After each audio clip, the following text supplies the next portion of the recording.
Happy New Year's Eve, everybody. It's episode 8 of Making Change. I'm Lisa Mazzonetto. I'm a mental health therapist and addiction specialist in Asheville, North Carolina. And I'm again excited about our episode today as we have a part 2 with our special guest, Ava. Welcome, Ava. Hi. And Kathy, of course, I'm going to let you introduce yourself. Yeah, I'm Kathy Godfrey. No credentials, no one really. And I don't think I've ever said this. I am recording from where I recently moved about 3 months ago in Hickory, North Carolina, just about an hour and a half east of Asheville. So that's where I am. And for those of you who haven't heard me say this, I'm recording in my closet because now I live downtown. It's very noisy outside, which you might hear all kinds of traffic and people and garbage cans and dogs and all manner of things. So I'm minimizing that as much as possible, but you might hear some of that. So yeah, I too am super excited for Ava to be back.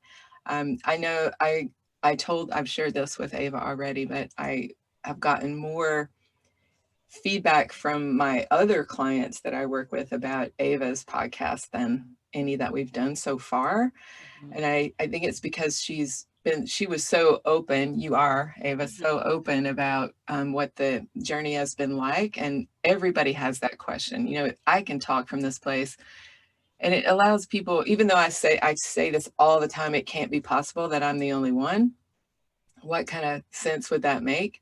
And still, no one has spoken, publicly from this place, but me in our circle. And so I'm really grateful that Ava's willing to do that and let people hear what I am saying is true. Like it's nothing unique to me or to anyone. It's what's available for everybody all the time. So we don't have an agenda today. We're just we're going to see what questions come up for Ava and whatever she wants to talk about, whatever she's been pondering for the past week or two, knowing that she's going to come back. So Ava, I will just let you say whatever you would like to begin, and then we'll just follow it where it goes. So I'm super excited to be back. I had a great time last time. And I also definitely thought that you might be a specific kind of crazy that I could never achieve. Love that you said that way. It turns out that you can always get there if that's what you're looking for, which was absolutely what I was looking for. And yeah, I'm really excited to have this talk. Brilliant. So we will, I'm happy to ask you some things, but we talk all the time. So Lisa, if you have anything that you want to ask Ava or to just like get her perspective on, that'd be awesome. And if not, that's awesome too. Yeah, well, I would love to, again, thank you for coming back on, Ava. I was so excited last time during our podcast and even after when I listened to it. It was just so exciting to hear your perspective and your journey. And so thank you for your time again today. And I found myself last podcast, just thinking about so many questions, and I'm always trying to find ways to help like people who are wanting to explore this another way, right? I loved how that really stood out in our last podcast, and just how to really help people apply this, right? And that's why I think having different perspectives and experiences and to come on and talk about it is helpful. I know sometimes I've had feedback from my clients who have said, it just feels so unattainable. And I think that's, when Kathy and I talked about that a few weeks ago, that's where we really wanted to bring on some folks and have some different perspectives to come on the podcast to share. And so I'm wondering if you could share kind of some practical aspects of how you've utilized or integrated this or applied it to your life with Kathy. I know that Kathy's been a kind of facilitator, if you will, or a guide, or Kathy, however you want to see yourself. You're making a face right now. Finger pointing at the moon that Finger has no pointing. choice but Right, to point, you know? So there's like, yeah, there's no word. It's insignificant, but yeah. Ava, whatever you want to talk about. Yeah. So I hope that's not too broad, but I think it's a great place to start, because I think I'm about to say some things that'll just get us into it. Nice. Yay! Do it. So when I did the sort of traditional path of mental health and rehab and sobriety, I definitely remember feeling that the whole thing was just completely out of my reach. Mm-hmm. Kathy and I have talked about this, that I loved the first time that we met. The first question out of my mouth was, will you still see me if I drink? And I also had a relationship in early sobriety at that point, which is a big no. And she was like, drink, marry your girlfriend. I don't care. Like, that's so not what we're talking about. And that was so, I mean, she wasn't like, go get drunk or whatever, but she was like, this is not important to what we're discussing. Your behavior is not important to what you're looking for. And that was so freeing, coming from a place where there are so many rules. There are so many rules in a lot of mental health and AA about, you know, this is how you get better. Mm-hmm. And when Kathy and I were talking about this, without thinking about it, I just said, I hate doing things. Like, I just really hate doing things.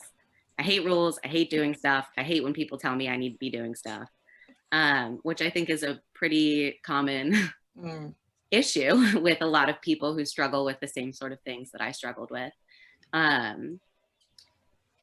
And my frustration with sort of the traditional method of recovery was that you could make things as easy for me as humanly possible to do. Like, you could break it down in 10 steps. You could say, you know, start with making your bed in the morning, small things like that. And at the end of the day, I didn't want to do them.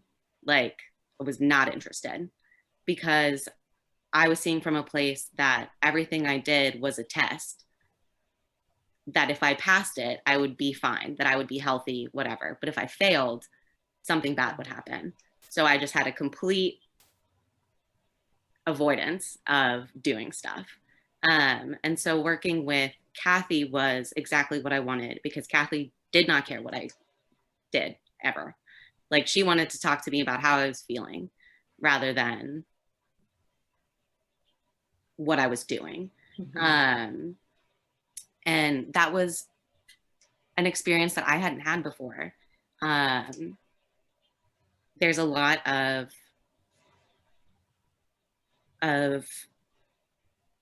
pressure for me in traditional methods. And the basis of that is to be sober. And I couldn't do that.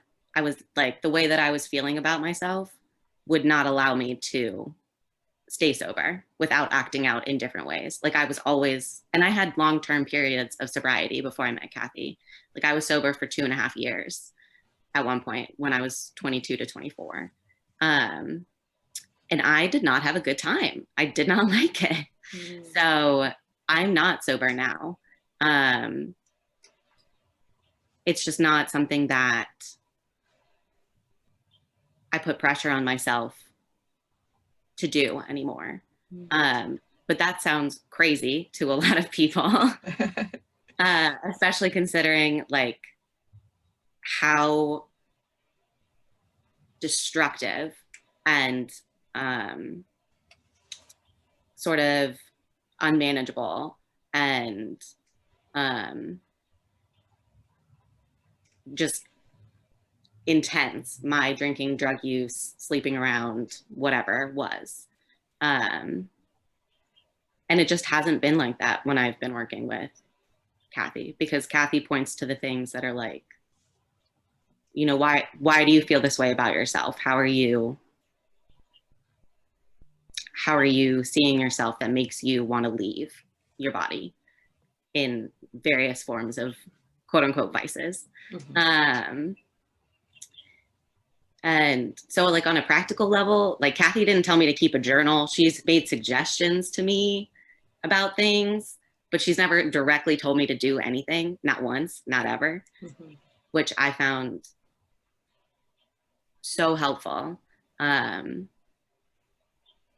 is very different than the other experiences I've had in, like I've been to rehab a couple times, I've been in psych wards a couple times, and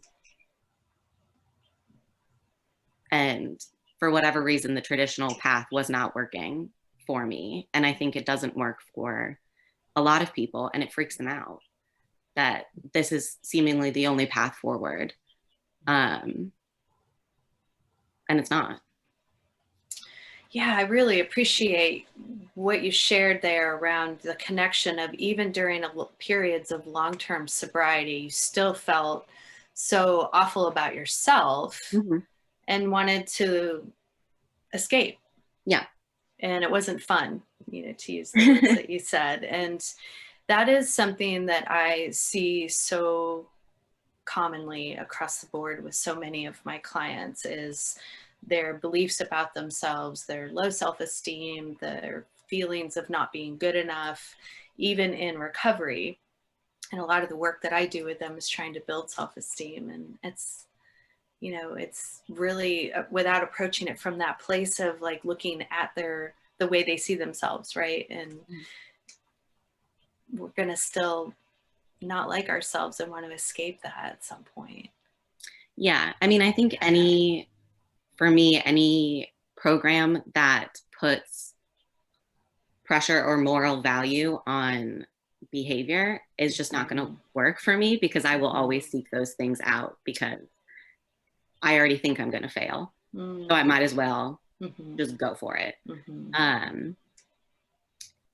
And so like my anxiety in the 2.5 years I was sober was unbelievable, like debilitating anxiety. And there was nothing to do about it. Like, and I was seeing a therapist twice a week. I was going to AA meetings 5 days a week. I had a sponsor. I did all the steps. And so I'm sorry to interrupt, but just to clarify, were you also on medication for your anxiety then? Yes. So I was on so many meds and none of it seemed to be helping. And I was just very unhappy. I was just very, very unhappy. Yeah, and that also that connection to the behavior. I just really appreciate that, because you're right. There's so many rules, and there's so many folks in recovery who are rebellious to rules, right? Like, don't tell me what to do. And so when, like, to hear you describe like that already. Sorry, hold on. Okay. Let me put him away. No worries. Pascal had something to say about that. That's right. He was rebelling. He really was. I let that idea that there are kinds of people who rebel, like that's a really fascinating demographic for me. Really, it's my favorite group of people to work with. Yeah. Because there's a reason for that. And it's what Ava very eloquently described. It's like, if there are requirements to you finding your whole self, then every requirement is an opportunity to prove that you were right about you, which is you're not going to be able to do it. You know, and so I let Ava get back to this, but it struck me when she said that the whole basis of what I do with people comes from that place. From it occurred to me in my own process of finding me, is the way I usually say it. It had to come to me in a way that wouldn't that did not present an opportunity to fail, because if there was an opportunity to fail, I'm not having it. Like, I was that person too. I'm like, I feel bad enough about myself. Thank you very much. I don't need another hoop to fail, to jump through, or jump through and find out there's just another one after that, and another one after that, and another one after that, which is how the traditional healing route felt to me. Mm-hmm. I'm like, why would I want to live like that if it's just always going to be there's some broken shit for me to work on? Was my perspective. But Ava, go ahead. I mean, yeah, exactly what you just said. Like, when I first started being very unwell, we'll go with, it felt like a death sentence. Like, my diagnoses felt like a death sentence. Admitting I was an alcoholic felt like a death sentence. The medication that I was on felt like a death sentence. And I was really young, but that would have been true even if I had been much older. And I was just very angry that there were these things that I was going to have to do for the rest of my life if I wanted to, quote unquote, be well. And that was just not what I was looking for. And I did all the things because I thought that was the only way, but I did not have a good time. And it was not like, I can see now that my sobriety was not any more sustainable than my drinking under the traditional path for me. I could not maintain that lifestyle where there are a bunch of things to do all the time. How is your anxiety now? Do you want to talk a little bit about that? It's so much better. Excuse me. And I am completely unmedicated at this point. Like, a couple months ago, and I'm not saying anyone should do this, but this is what I did. I woke up one day and just stopped taking all of my medication. And I was on like 6 meds. And I just woke up and was like, no, thank you. I did contact my psychiatrist, and she was not pleased, but nothing I was on had sort of immediate physical side effects in terms of like seizures or stuff like that. So I said, thank you for your time, and I'm going to do this, and we're going to see what happens. And no one liked that, but I did it anyway. But I had so many phobias just all the time. Like, I remember learning, like, I had to get on the metro, the train system here, and I was sure that the walls were going to fall in on me specifically. I was terrified all the time. And I still get scared about things these days, but not anywhere close to the degree that I used to. Like, when I first started working with Kathy, I had an extreme phobia of driving that I was trying to push myself through. And with my therapist, before I started seeing Kathy, you know, she set up like exposure therapy type things, and I hated it. I hated the whole thing. I hated driving. Hated the fact that I owned a car. Oh my God, I hated it. And talking to Kathy, she was like, listen, you'll drive when you drive, or you don't. If you have to go somewhere and you get to your car and you feel like you're going to throw up, take an Uber. And one day I went out to my car and got in it and was like, okay, if I can't do this, I'll just call an Uber, and it doesn't mean anything about me. And that was the first time that I drove more than like 10 minutes around the block. Like, I drove through the city in DC, just out of the blue. And like, this, talking to you guys would have made me so nervous in the past, because I would have thought that anything I said would be absolutely a chance for me to say something stupid. And instead, I was just excited. Like, I thought a little bit about what I was going to say, but I was mostly like, oh, let me make a coffee. I'm just like going to sit down and chat. I'm going to have a great time. Nice. And we do have a great time. It was so much fun last time, and this time as well. Like, people can't see me, but I'm just beaming and clapping, and for all the ways that I know that your life has changed so that you can have fun. I mean, I love that you use that as a measurement of how you felt, you know, in the 2.5 years of sobriety or whatever it was. And often people are met with this very dour, I will use that word, this very dour question of like, what makes you think life's supposed to be fun? And I just want to scream from a rooftop, what makes you think it's not supposed to be fun? Like, why wouldn't it be fun? And so I want you, I highly encourage that expectation of life being fun, because there's no reason for it to not be fun when we're not seeing ourselves from some heartbreaking place.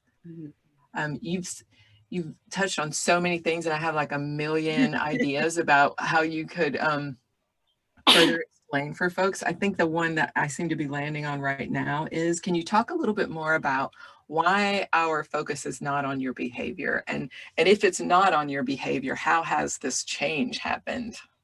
So my behavior,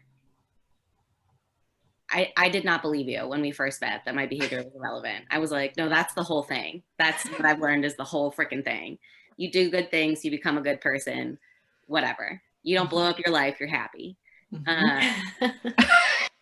And that just has not proved to be true in the time I've spent talking to Kathy. We focus on what stories I'm telling myself at any given moment, and my behavior becomes basically irrelevant because it's not about the behavior. Like Kathy and I had a session around Thanksgiving where I had ordered it doesn't even matter. I had ordered a pie and I messed something up and I had a breakdown over it, like crying, freaking out, telling myself, who screws up ordering a pie? What is wrong with me? And I got on the call with Kathy the next morning and I was like, Kathy, that was the exact same feeling that I used to get before I would go on a bender and like go home with some people at a bar and whatever. The feelings are always the same. And that was the moment that I realized that my behavior was irrelevant. Just because I didn't go on a bender and whatever, like that wasn't a choice that I made at that point. Because I was able to look at, is this true? Is this story I'm telling myself true about me? Which is not a thing that I ever thought about. I was scared to look at before because I was terrified that I was going to find out it was true. So I was like, no, let's go 100 miles per hour in the other direction as fast as humanly possible. And because I don't do that anymore, my behavior, of course, has changed. Like, I don't hate myself anymore in the way that I used to, because I've spent all this time sort of unwinding this tapestry that I have woven over my life. And I don't do drastic things like ever, because I don't listen to the stories that I tell myself in the same way that I used to. I wonder if you could talk a little bit more about how that's changed. And the reason I asked that question is, I have so many clients who struggle with it. And I want to broaden that. It's not just clients. I just see this as like a pandemic, right? People we just as humans don't like ourselves. And it is so across the board. And I see it all around, go out to the store and you just see people like just walking around in their misery. And so when I challenge folks around like, is that story that you're telling yourself true, often from that place of, like not liking themselves, low self-esteem, whatever it might be, they will list all the reasons why to them it is true. And so even like if you want to use the pie example, like, can you talk about how you challenged those as being like that story not being true of you, and how do you get yourself to a place of knowing that? Well, I think it's really important to say that, like, I didn't, and I'm sure this is very frustrating and I would have been frustrated listening to it, but there were not like steps that I did to get there. I just met with Kathy once a week. And quite honestly, with the first like 3 months that Kathy and I were meeting, my behavior was not great in terms of like not blowing up my life, quote unquote. I was drinking a lot and I didn't leave it was the early days of the pandemic, and I didn't leave my house, and like I was doing drugs with my neighbors and whatever. And I had just gotten out of rehab. I was like, so unhappy all the time. And somehow meeting with Kathy once a week and just being like, is it true that you are unloved? Is it true that it's even possible for you to be a bad person? I couldn't hear her at first, or not as well, but that is what I was looking for. Especially without judgment or suggestions about my behavior. Like I would tell her I did something and she would be like, oh, okay, blah, blah, blah, blah, blah, blah, blah, rather than like, oh, that's not good, buddy. Because she knew that I knew, like I was not having a good time. Whatever she had to tell me, I already knew. Right. And it just kind of happened, which is so annoying to listen to. I know that. That the more she had me look at, or the more that she pointed to things from a new perspective, the less extreme my behavior became, because the less extreme I disliked myself. And I think I said on the last podcast, but I was very much not interested in like loving myself. I just wanted to not care. At all times, I wanted to not care, which is a different message than a lot of therapy in AA, where it's supposed to be about like cherishing yourself and whatever. And I was like, no, listen, I want to not care. I want to not care all the time. And Kathy was an example of a person who did that for me. Like I tell this story all the time, and I think I just think it very much sums up what Kathy and I do. Is a couple months ago, I woke up, I was going to bed, and I realized with utmost certainty that Kathy did not give a shit if I lived or died, because she knew that if something happened, that was what was supposed to happen. There was literally no pressure whatsoever. The same way I had felt with therapists or in rehab, where like the goal is to get better, quote unquote. Kathy did not give a fuck what I was doing. And I got on the call with her the next morning and I was like beaming. And I was like, Kathy, I just realized this. And then I realized like how crazy that sounds, especially to people who are like working or familiar with like vulnerable populations.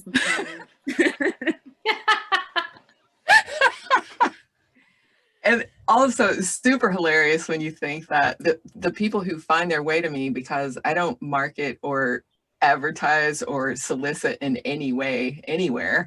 And so it's super funny when you think that the people who find their way to me are the ones who are like, that traditionally would be defined as the most vulnerable, meaning the ones who've just virtually given up on themselves and they're just like, fuck my life. Like, I don't think there is anything, but what the hell, what you got? You know, it's like, that's the place that I start with people, is like just the absolute, like, I have given up, but just in case you have something that I haven't tried, let's see what that is. I don't want to talk too much because I want you to have all the time, but I just have to say something about my role in us beginning to see each other and how, you know, your behavior was what it was and was interesting there. It was certainly a thing. It was. Yep. It's interesting. All I want to say about why I can hear that and why me not caring about you living or dying is a good thing. The reason for that is because when I'm meeting with you or anyone,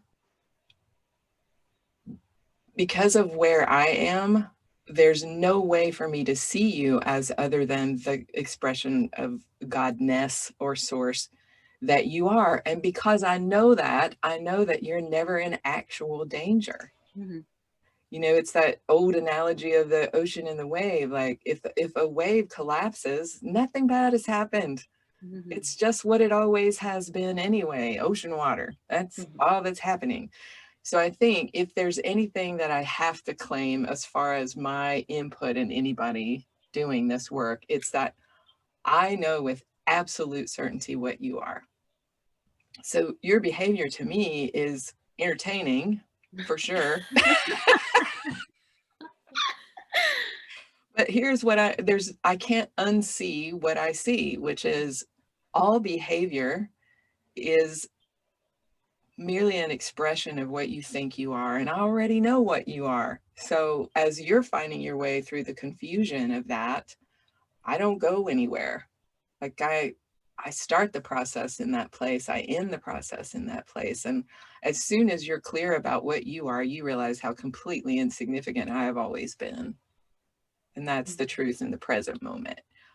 But that's why you can feel absolutely no pressure from me. And I used to say, even when I worked at the recovery center, but where Lisa and I were together, actually, I would say to people, I don't care if you're sober or not sober. Like, that's not my thing. You know, there are many folks around you who care deeply whether you're sober or not. But I happen to not be one of those, not because I'm on a different side, not because I want you to not be sober, but because I am outside the sober, not sober duality. Mm-hmm. Like, what I want for you and what I already see that you are is monstrously bigger than sober, not sober. You know, mentally ill, not mentally ill, self-harming, not self-harming, you know, sex addict, not sex addict. Like, my view is so far outside of that to me, that behavior is just a way of you, excuse me, a way of you finding out who and what you really are. Mm-hmm. It's so useful. So yeah, that's my little 2 cents I wanted to say for folks about how that works. I do think, though, it would be helpful in response to Lisa's question if you could talk about specifically, what do you do now when you're scared or when you've done something that kind of pops you back into an old way of seeing yourself for a minute? Like, I think Lisa's asking, like, okay, as life is going along, what do you do with this? You know, if something comes up. Is that, Lisa, am I putting words in your mouth, or is that accurate? Yeah, those are good words. Excellent. So I do keep a journal these days that I just write out, you know, what I think is happening, and then look at it to say, is this true? Is this in line with what I have seen in myself for the last 6 months? The biggest thing I still struggle with is absolutely anxiety, which is funny to me, given how much that was a problem for most of my life and how much lower it is now. And I still am like, no, I will have zero. I will have nothing. I don't. Yes. Totally on board with the no anxiety. Yes, for sure. I not unfortunately, I'm very happy about it. But I have frustrated many people with my absolute inability to accept good enough, because I want freedom, complete freedom at all times. So I write a lot about, you know, what I'm seeing, if what I'm scared of has any basis in what I know about myself at this point. Sometimes I call I'm friends with one of Kathy's other clients, and so we talk to each other a lot. We started the journey around the same time and have walked similar paths. So I talk to her a lot as well. And I mean, it doesn't, I think the way that I I used to be looking at my anxiety was like, is this, I'm trying to find the right way to say this, but like, is this thing I'm scared about actually real? Mm-hmm. And I couldn't convince myself that it wasn't scary from that place. But from this place, where I know that like nothing goes wrong, I cannot make mistakes. Everything happens because it's supposed to happen. There's no doom ahead of me, whatever my choices are. It just makes everything, it makes the stakes a lot lower, which makes it so much easier to actually look at and say, like, is this even something I care about? Brilliant. Mm-hmm. It's so, everybody listening might be picking up on how difficult it is to say, here's how to make this work for you. And the reason that that's true is because of everything that you, Ava, have been saying. Is like, it's not a program. Mm-hmm. It's not a philosophy. Mm-hmm. It's not an opinion. It's not anything that can be replicated.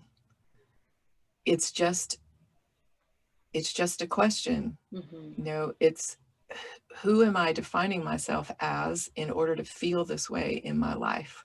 Mm-hmm. It's just that. And that shows up however it does for different people. And, you know, every client that I have right now is asking a slightly different variation of that question, because they're asking for slightly different things in their lives. Other than you and the person that you talk to, mm-hmm. you're asking very similar things. Other than you two, I would say all the others have very different ideas of what they're wanting this to do for them in their lives. And so it shows up like that. That's so different for everybody because it's not a program.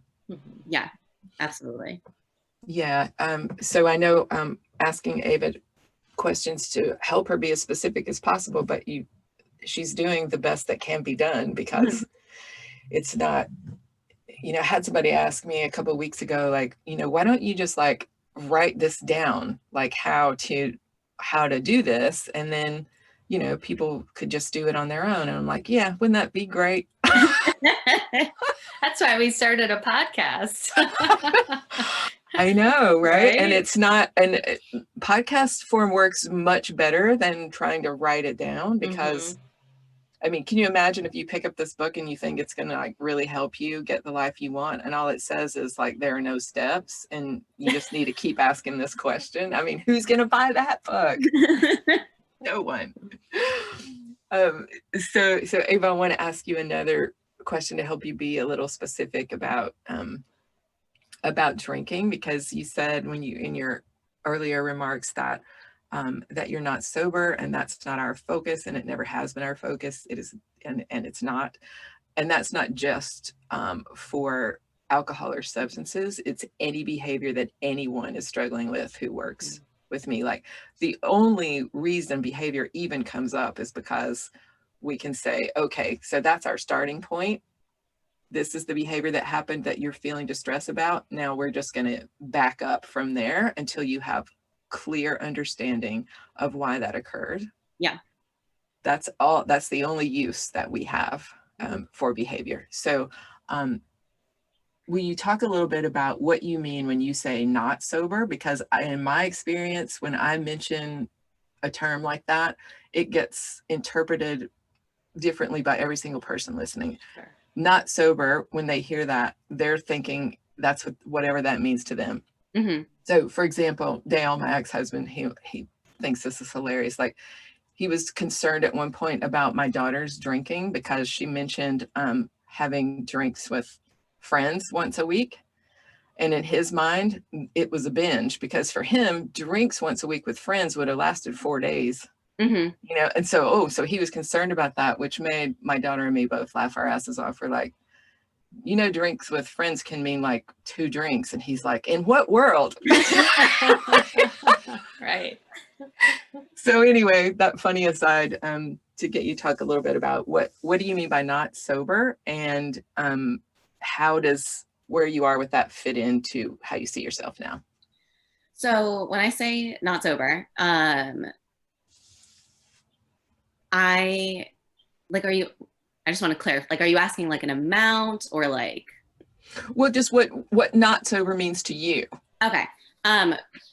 That whenever I have a moment of, not whenever, but sometimes when I have moments of extreme anxiety, I will go to the beer store that's around the corner and get a 12-pack. And then, like Kathy and I have talked about this, that the way that I used to drink was absolutely to obliterate myself at all times. Like the first time I got sober, I had been drinking rail vodka around the clock for 8 months straight. And then I almost died. It was kind of a bummer. But like, not sober for me now is I very rarely get above the point that I couldn't, not that I ever drink and drive because I still am very nervous about driving, but I very rarely get above the point that I like legally couldn't drive. It is very much a low level soothing for anxiety. But even in that, like when I first started talking to you, when we first started doing this, I was binge drinking like half the week most of the time. And the way that I felt about myself sort of has changed my drinking behavior. I was also doing drugs when we first started talking, and like that, I can't imagine a situation in which that would happen at this point, because that is not the kind of experience that I'm interested in anymore. I just I don't worry about my drinking in the way that I used to. I worry about the stories that I have. Like that's the part that makes me uncomfortable sometimes, is I have stories about my behavior. My drinking at this point is not the cause of a life explosion the way that it used to be, where I would get blackout and then like walk down the street without pants. You know, I would do some crazy shit.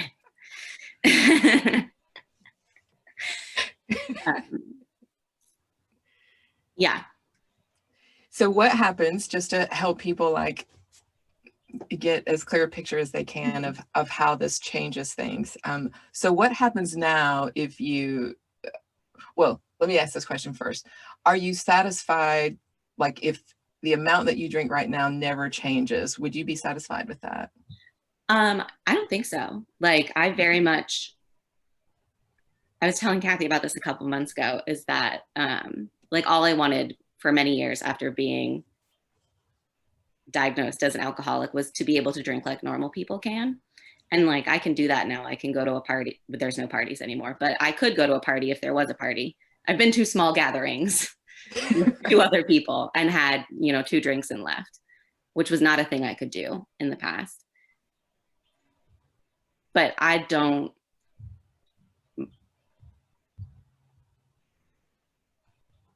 anxiety, and I want to live a life where that anxiety is not there, which means that behavior just won't be there.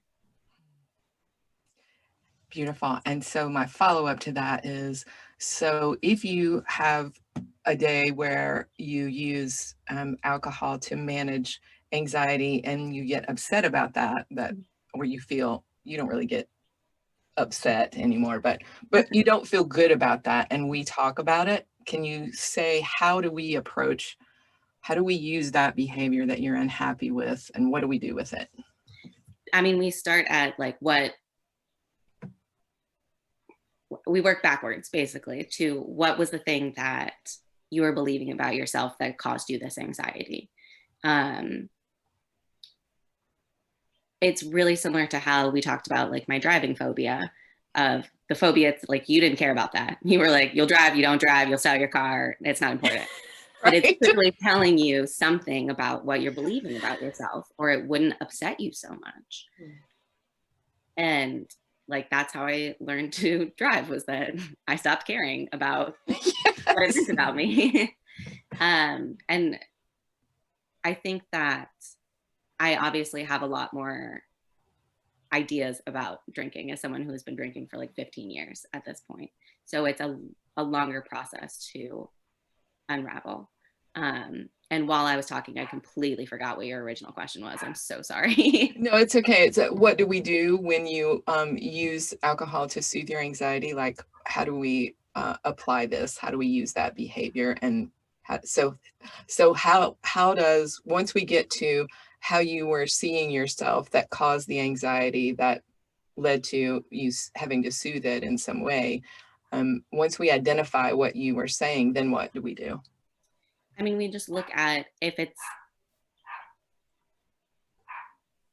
I keep saying if it's true, which makes it sound like a step process, but it's really not. It's like the number of times that I've cried on Zoom with Kathy because it gets me to reveal a very deeply held belief I have about myself, something that I learned a very long time ago, that got kicked up somehow during the week.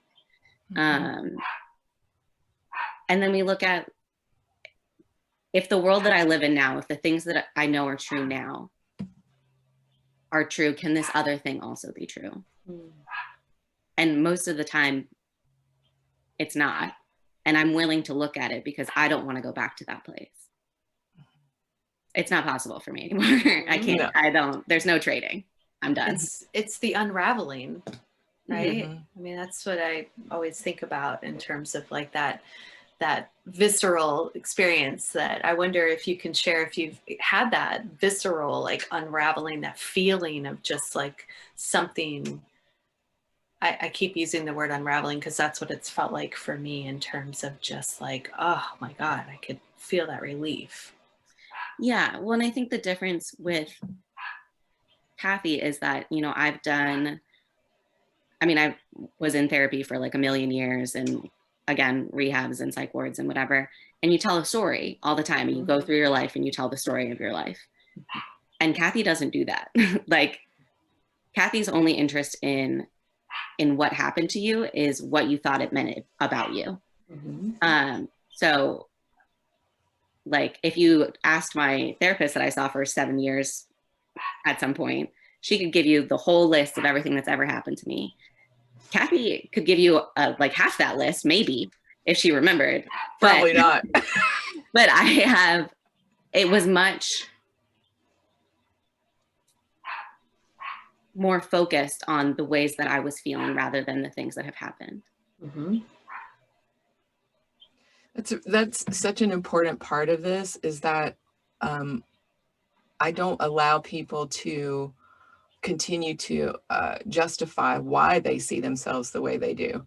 Like, nope, we're not going down that rabbit hole for the millionth time. There's what was in there for you. If there's anything in there, you'd already be feeling the way that you want to feel. Yeah. So we're not going down that rabbit hole of like, this is why. It's kind of back to your last question, Lisa. I don't allow people to say, here is my past experience, and this is why I know that I'm a bad person, or I can't do this, or whatever they're trying to justify. Like, okay, you could just as well be telling me a fairy tale right now and saying that's the reason that you believe what you believe about yourself, because any story that we're telling about the past has every bit as much power as a fairy tale. It's nothing.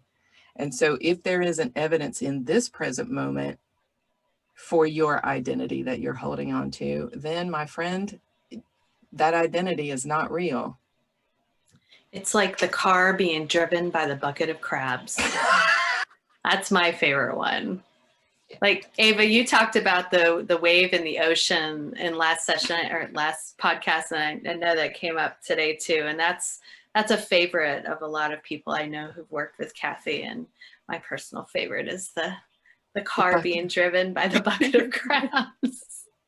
And we just hop in the back seat anyway, like that. And we do. Yeah, But yeah, the car driven by the bucket of crabs is symbolic of our thoughts, of the story that we're telling about us. And it just screeches up in this mad way and the doors fly open and we see it's a bucket of crabs driving. And why the hell do we get in? We do. Why do we get in? And we get in and we're just like, okay, this might go somewhere good. What? Really? You think so? And not only do we do it once, but we do it over and over and over and over. So yeah, I'm pretty direct about not allowing people to tell their story that they've told a million times before. There's nothing new is going to come out of that. Mm-hmm. As anybody can tell you who's done it, as Ava said, for a million years. Like Mm-hmm. it's not, you keep telling that story, you're going to keep experiencing that identity. And that's just the simple truth of how it works. I mean, like, we've talked about this, that I fell very hard into like this idea of a redemption story when I was in sort of traditional treatment, that these bad things had happened to me and then I did these bad things in response. But here I am over here trying to be a better person. But and I told someone this recently, there is no rest in a redemption story. You have to keep going at all times. Mm-hmm. Like Kathy was saying earlier, it's hoops and hoops and hoops and hoops and hoops. And with Kathy, I would say something and Kathy would be like a quote unquote traumatic event. And Kathy would be like, was it actually traumatic? Or like, is that just what you've learned about that type of situation? Like, does it mean anything bad about you? What actually happened? Rather than, sort of going with the story that a bad thing can happen and then you, of course, have these other symptoms. Kathy was like, let's look backwards. I don't like that. Well, let's just see if it's true, right? Like if there's any way we can prove that in the present moment, because I'm all about what's actually here. Mm-hmm. And because if that's all that we're living, there's where the joy all the time is, because we have to add something to this right now, to what is right now. We have to add something to that in order to change it into some nightmare that just won't end. Mm-hmm. Yeah. So I don't have any regard for the power of anything in the past. And so it doesn't matter if we've learned to call that trauma or growing or being human or whatever ridiculous labels we have learned to put on tolerating suffering. There's no reason to do it. Yeah. And you can if you want to, is the beautiful thing. It doesn't change what you are, or the fact that the only place there is for you to fall is into what you already are. None of that changes. And so it's not like, so when I think I shared this last time, but when I first started seeing this way and my life changed so dramatically, then all the people needed it, I thought.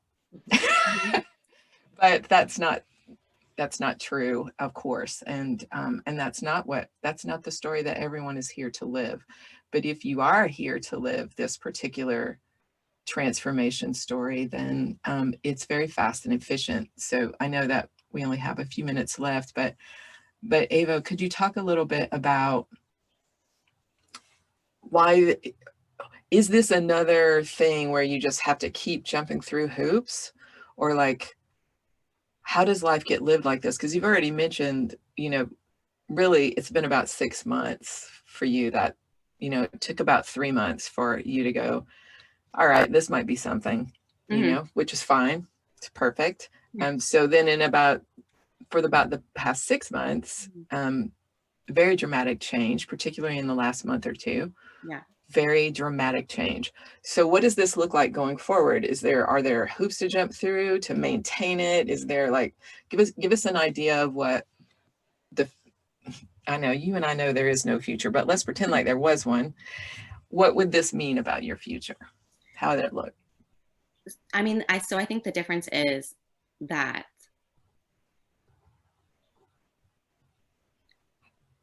every time that I see something new, like I wasn't in charge of it at all. Like I didn't do stuff and then it came to me. Most of the quote unquote breakthroughs that I've had I was either doing nothing at all and just sitting somewhere and had a thought, or I said something to someone and then was like, that's the smartest thing I've ever said. There's not like you wake up in the morning, like that could be helpful for some people, but that's not a requirement. Whatever routine you want to have is great and not a requirement. So because there are no requirements, it's not possible for me to miss one and fail. There's also no going backwards. Like, what I see now, I can't unsee. So even in the moments where I get distracted by something, I can usually do it by myself, or it'll take me 5 minutes or 20 minutes or an hour with Kathy or the other client that Kathy has. And I'll be like, oh, okay, I'm looking at something that I don't care about, like that I don't even need to be looking at. I'm just over here doing stuff that I don't need to be doing. And the questions I have like rather than how do I make my life livable at this point, which is basically what I wanted to do. I just wanted to not be just horribly miserable at all times. Pretty quickly, my questions became much larger than that, and have only gotten larger and larger. Like Kathy and I talk about like the concept of time now, rather than like, my mom said something that upset me or whatever. Right. Which, not to call out my mom, is literally just like an interpersonal problem. Right. Like I moved pretty quickly from very small things to much larger things. And I know that that's the only direction that I can go in. That might be what I love most about doing this with people, is that how quickly our questions go from how can I stop my suffering to how can I just experience the infinite expression of fill in the blank with your own words, source, God, universe, love, whatever. How can I be the next fullest expression of that? Like, and even that is not what can I do to make that happen, but how can I just be present for that? You know, it's just like how, yeah. And so you never know. This is something beautiful about this approach too, is that you don't have a clue what that is. No idea. No. And how exciting that is. And I point this out to folks all the time. Like if you can say what your future is going to be, or you can say specifically what form you think you want it to take, it's already old. That's because if you think you know, that's from your story of the past.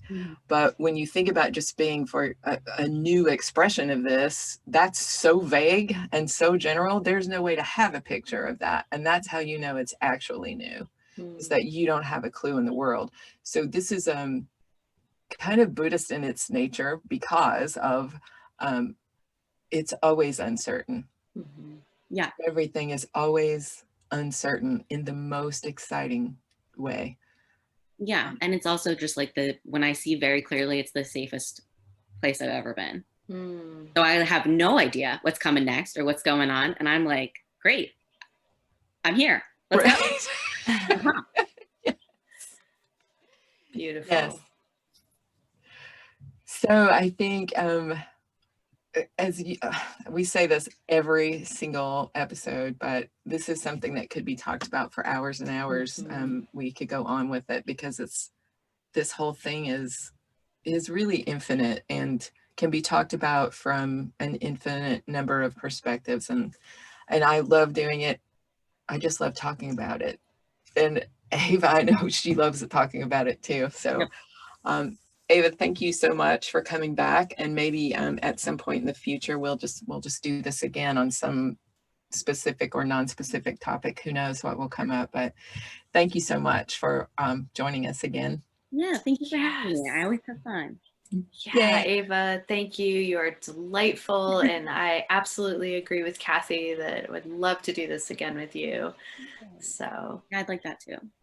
Excellent. Thank you for being a part of this today. So thank you to all our listeners, and Happy New Year to everybody. And to end our podcast as we often do, all joy all the time, because why settle for anything less?